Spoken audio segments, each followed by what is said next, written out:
देखो, पहली बात तो वो मायावती नहीं, मायावती जी। मैं आपसे बहुत जिम्मेदारी से कह रहा हूँ, उन्होंने मुझे आशीर्वाद दिया है। तो ये प्रत्यक्ष अप्रत्यक्ष है, आप इसको नहीं समझ पाओगे। तो चंद्रशेखर आजाद ने मायावती को लेकर कर दिया बड़ा दावा कि नगीना में चंद्रशेखर को जितवा रही हैं मायावती। नगीना में चुनावी शोर के बीच आजाद पार्टी के अध्यक्ष चंद्रशेखर आजाद ने बड़ा दावा किया कि इस बार खुद मायावती के आशीर्वाद से वो जीतेंगे। दरअसल एक और आकाश आनंद नगीना से बसपा के चुनावी प्रचार की धुआंधार शुरुआत करते हैं, तो वहीं चंद्रशेखर इसे महज दिखावा बताते हैं और खुद को मायावती का असली उम्मीदवार बताते हुए कहते हैं कि खुद मायावती चाहती हैं कि वो जीते, इसलिए इतनी देर से बाहर का कैंडिडेट उतारा। वो कहते हैं कि प्रत्यक्ष या अप्रत्यक्ष तौर पे कैसे उनको समर्थन मिल रहा है, ये आपको समझ में नहीं आएगा। मैं आपसे बहुत जिम्मेदारी से कह रहा हूँ, उन्होंने मुझे आशीर्वाद दिया है। तो ये प्रत्यक्ष अप्रत्यक्ष है, आप इसको नहीं समझ पाओगे। उन्होंने प्रत्याशी कहाँ से बुला के भेजा? उन्होंने यहाँ का प्रत्याशी भी लड़ा है कि जिससे कुछ वोटों का नुकसान चंद्रशेखर को ना हो।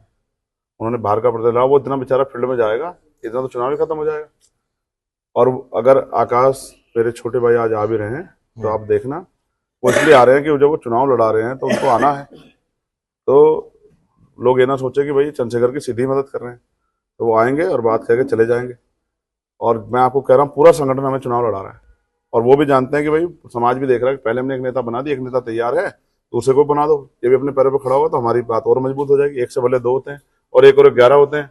अभी बहन जी है और दूसरा चंद्रशेखर भी खड़ा होगा भतीजे के रूप में, तो 2 हो जाएंगे। तो ये हमारी सारी लड़ाई को आसान कर देंगे। तो आप ये कह रहे हैं कि बहन जी आपको परोक्ष तौर से आपको मदद कर रही हैं, आपको उन्होंने खड़ा किया है, आप उनके कैंडिडेट। प्रत्याशी भी इतने दिन बाद उन्होंने घोषित किया जब आधा चुनाव खत्म हो गया था। तो वो मैं फिर कह रहा हूँ ना, जल और कुल की सबको आती है, उनको भी आ रही है कि भाई 11 साल से वो हमारा बेटा लड़ रहा है, उतनी मुसीबत है उसके सामने, जितनी उम्र नहीं उससे ज्यादा मुकदमे 39-40 मुकदमे सरकार ने उसके ऊपर लगा दिए, उसके ऊपर गोली भी चल गई। तो वो भी आप समझो ना, कुछ चीजें ऐसी होती है जो ना कहने की होती है। अब आपको क्या पता कि हमें कितने परिवार में कितना प्यार होता है। तो परिवार में प्यार है और उनका आशीर्वाद हमेशा से मेरे साथ रहा और अब भी उनका आशीर्वाद मेरे साथ है। वो भी चाहती कि बाबा साहब अम्बेडकर, माननीय काशीराम साहब की बहुजन समाज की विचारधारा आगे बढ़े, वो भी इसको जिंदा रखना चाहती है। तो चंद्रशेखर कहते हैं कि परिवार में प्यार है और ये प्यार सबकी समझ से परे है। वैसे चंद्रशेखर के इस दावे पर आप क्या कहेंगे? कमेंट बॉक्स में अपनी राय जरूर रखिए। बिजनौर से कुमार अभिषेक की रिपोर्ट, यूपी तक।